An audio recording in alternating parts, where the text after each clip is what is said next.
Thank you for inviting me.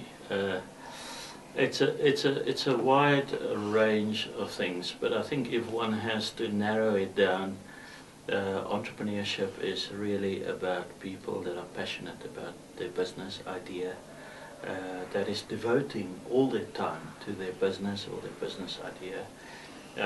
And one of the biggest challenges that we have is that it's still very difficult for entrepreneurs to get access to finance. Many entrepreneurs have many great ideas, and unfortunately those ideas get lost because they never actually get to fund it properly and to develop it properly.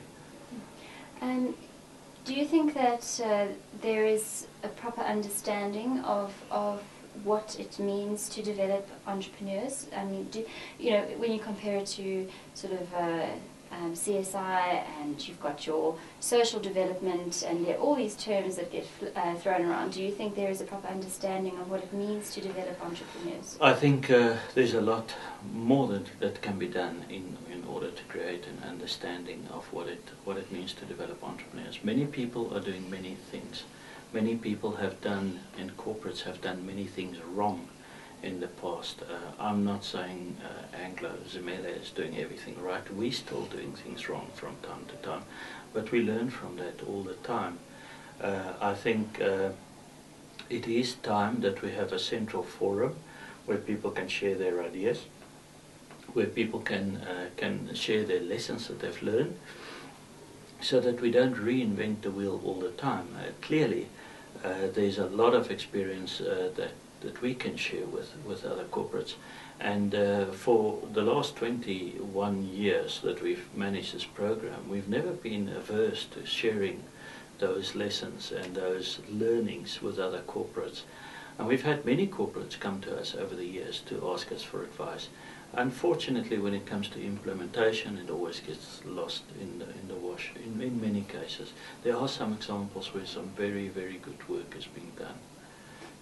But on the whole of it, mostly these enterprise development projects don't really work out well. Why do you think that is? You mentioned implementation.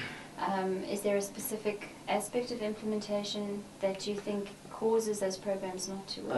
I think firstly, if you have a program and you want the program to succeed, you should get a financial commitment from your corporate, from your the board.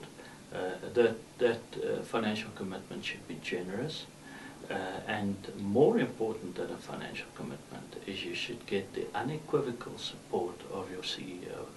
You know, we have Cynthia Carroll supporting our program, and widely stating that she's supporting the program, and that makes it easier when we go out to our group companies, Kumbahan or Anglo Platinum, Anglo Coal, when we want to do business with them, with our black empowered companies. Makes it far more easier to access those corporates to assist us, either by means of putting us on the vendor list, or by giving us tender documents, or some of those things.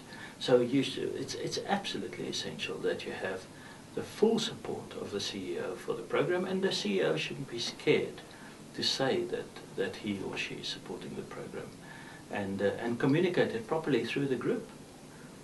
Then people know about it. If you don't have that, I'm afraid you'll start something, you'll get your first 5 projects going, and they will hobble along.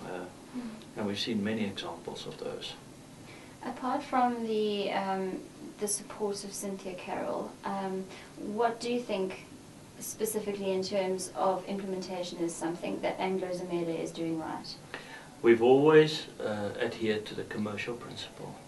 We've never lose sight of the commercial principle. If we take equity, we get in at a fairly low base, we value that equity properly, and we sell it properly, like you would do in any normal economic environment.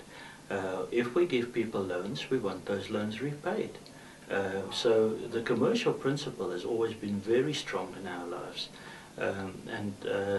One is often reminded that when you lose sight of the commercial principle and you do something because you think it's going to do good, it doesn't work. So for us, that's the first and foremost thing, is never lose sight. If you use Anglo shareholders' money, to advance to SMEs, make sure you get the shareholders' money back. And the second thing that we found that worked very well is you have to support these businesses. You cannot give somebody money and not give them support. So we have clearly our base is getting huge now, and it's very difficult to support everyone. But where you have problems developing, you have to go in there with a mentorship scheme. You have to assist those entrepreneurs to get back on their feet, whether it be financially or with marketing or strategic planning or just with corporate governance. Just show them how to work with the money. And entrepreneurship mostly is about respect for money. We want entrepreneurs, when they borrow money, they've got to give it back to us. When they have money in the bank, it doesn't belong to them, it belongs to the business. And if you do draw a salary out, pay the taxes. So they're very simple things that we insist on when we engage with a small company. But what I'm hearing you saying is that having those insistences does actually prepare those companies to operate in the real world. Once we're not there, they have to operate in South Africa Incorporated. And if they don't have those lessons, they will be lost. So yeah, it's very important. Okay, and just one final question. I mean, I think there are a lot of definitions of entrepreneurship and a lot of definitions of entrepreneurial development, and I'm just interested in your personal definition. If you sort of have to sum up what it is, how would you sum it up?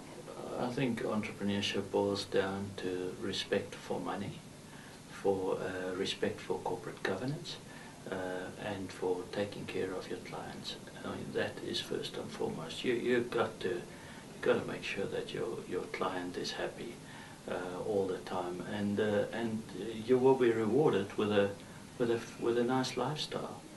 So that, I think, will sum it up from our side.